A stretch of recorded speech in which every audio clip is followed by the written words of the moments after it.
Hello! Seja bem-vindo a mais uma aula importantíssima do nosso curso Inglês para Concursos. Hoje nós vamos falar dos conectores, que são as palavras que fazem articulação de frases e orações.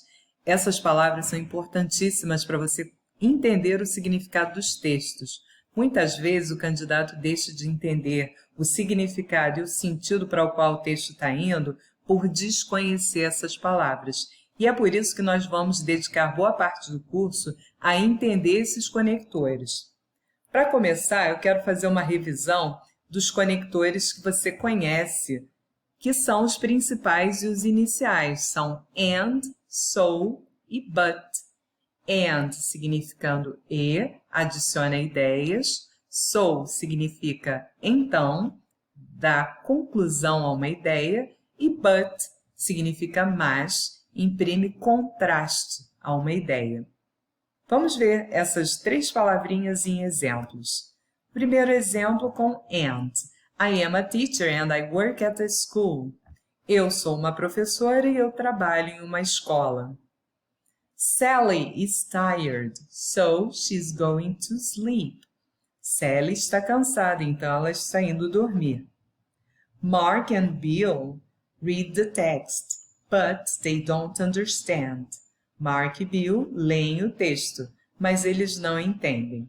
Veja então a diferença dos significados de cada frase que é impressa por essas palavras que fazem a ligação e a articulação entre as sentenças. Outra palavra que nós aprendemos no início é o because. Por quê? Que une ideias de causa e consequência. Eu coloquei aqui uma transformação da sentença anterior que imprime conclusão numa sentença que imprime causa e consequência. Nós tínhamos anteriormente Sally is tired, so she's going to sleep. Sally está cansada, então ela está indo dormir. Nós poderíamos reorganizar essa frase com o mesmo sentido, colocando o fato de ela está indo dormir por estar cansada, sendo o cansaço a causa da decisão de dormir. A maneira de dizer isso é usando because. Sally is going to sleep because she is tired. Sally vai dormir porque ela está cansada. Então, são essas quatro palavrinhas conectoras iniciais, que são as que você provavelmente já sabe, que vão dar início ao nosso trabalho aqui com os conectores. Agora eu vou te convidar a agregar outras palavrinhas nesse conhecimento. As palavrinhas que dão contraste. Eu escolhi essas duas aqui, o however e o although, por serem palavras muito comuns em textos escritos acadêmicos e jornalísticos. A primeira, que é o however, significa entretanto, no entanto.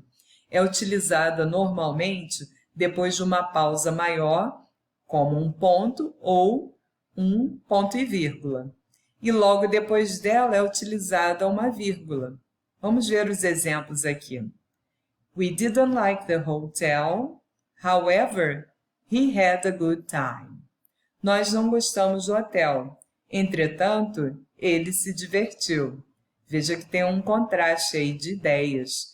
O fato de não gostar do hotel e a ideia de se divertir. Outro exemplo é I would like to have a dog. However, my husband is allergic to dogs. Eu gostaria de ter um cachorro. No entanto, meu marido é alérgico a cachorros. Veja que a ideia de contraste está preservada aqui. O desejo de ter um cachorro com a impossibilidade em função de uma alergia. Essa é a ideia de contraste com uma pausa maior entre as orações que estão sendo coordenadas pelo conector. Agora nós vamos ver um contraste em que a organização se dá um pouco diferente, é com a palavra embora. Embora é realizada pela palavra although.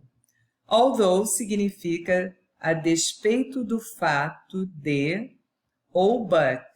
Mas eu gosto mais da tradução de embora, porque but para a gente, significa mais, porém. Although can be used at the beginning or in the middle of a sentence. Então, embora pode ser usado no início ou no meio da frase, mas não se utiliza uma vírgula depois de although, diferentemente de however, que significa entretanto, no entanto. We use although, subject, verb. Usamos embora, sujeito e verbo, como em português, né? Embora isso aconteça, outra coisa acontece de maneira diferente. Nós temos a ideia de contraste, só que com a organização da frase bem diferente. É o que a gente vê também em inglês. Although he had a bad leg, he still won the game. Embora ele estivesse com a perna machucada, ele ainda assim ganhou o jogo. A ideia de contraste aí, mas é um contraste bem diferente com although no início da frase, sem uma pausa depois. Outro exemplo, I passed the exam, although I hadn't studied. Eu passei na prova, embora eu não tivesse estudado.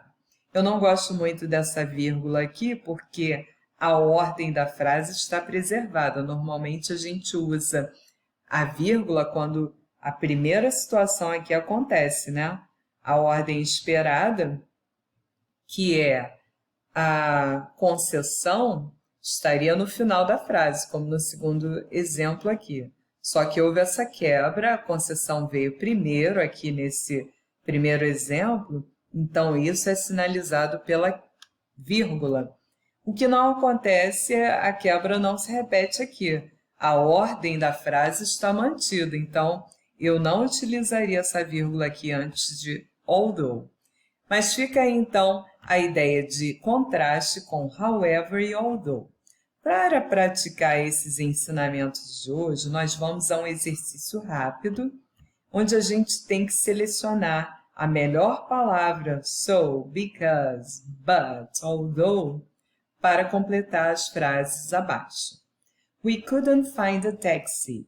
We walked home. Temos aqui uma ideia de conclusão, né? Mesmo sem o conector, não encontramos um táxi, caminhamos para casa. Então, a gente está procurando pelo so, que é o que dá a ideia de conclusão.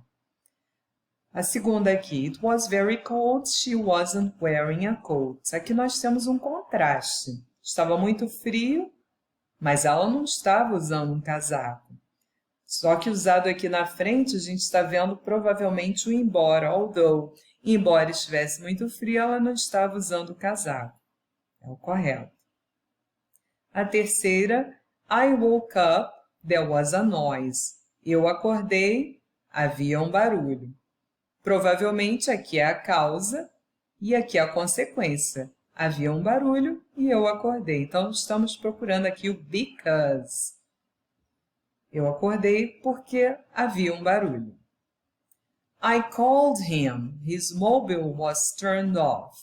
Eu liguei, mas é quase sem querer, né, que a gente coloca o mais aqui. Mas o seu celular estava desligado. A gente está aqui, então, procurando o mais. Não é o because de causa, não é o so de conclusão. É o but de contraste. A próxima...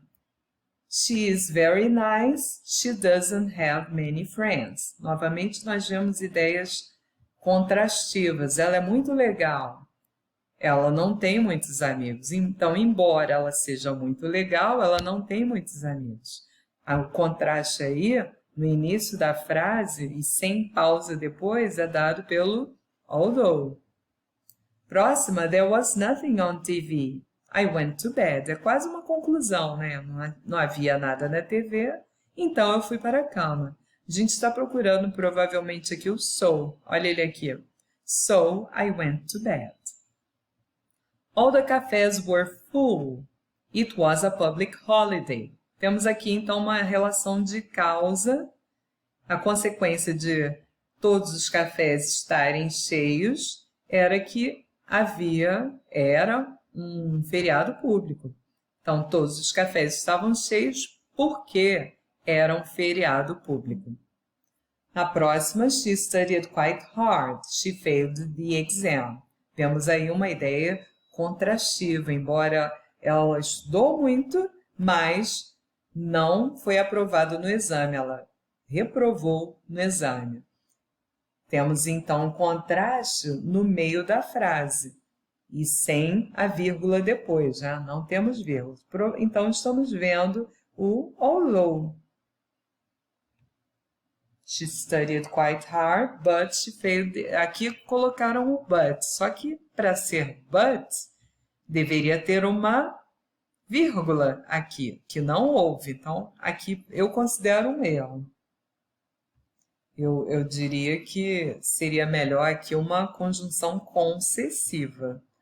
Although she failed the exam, she studied quite hard. Seria o mais adequado. Mas o exercício aqui só está apresentando o but. Prosseguindo, she was crying. Her team lost the match. Aqui temos uma consequência. Ela estava chorando. Por quê? Porque o time dela perdeu a partida. Estamos procurando o because. Por fim, they wanted to win.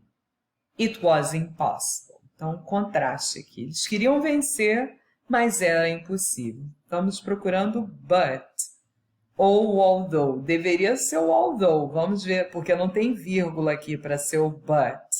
Vamos ver o que o exercício trouxe aqui. Trouxe o but de novo. Mas não se esqueça que o but só aparece depois de uma frase com vírgula, imprimindo contraste. Eu considero aqui que o mais correto seria o although. Eles queriam vencer, embora, although it was impossible. Mas eram as opções do exercício aqui desse site, com respostas automáticas. Vamos ver aqui se nós acertamos. Está tudo certinho. Então, espero que você tenha gostado dessa aula e anote aí no seu caderninho de notas, porque as palavras conectoras são importantíssimas para você entender o significado dos textos. Não deixe de anotar, porque palavra não anotada é palavra perdida. E siga-me lá no Instagram para mais dicas todos os dias. Se você desejar receber no celular dicas legais para você melhorar ainda mais o seu vocabulário, entre para o grupo do Telegram.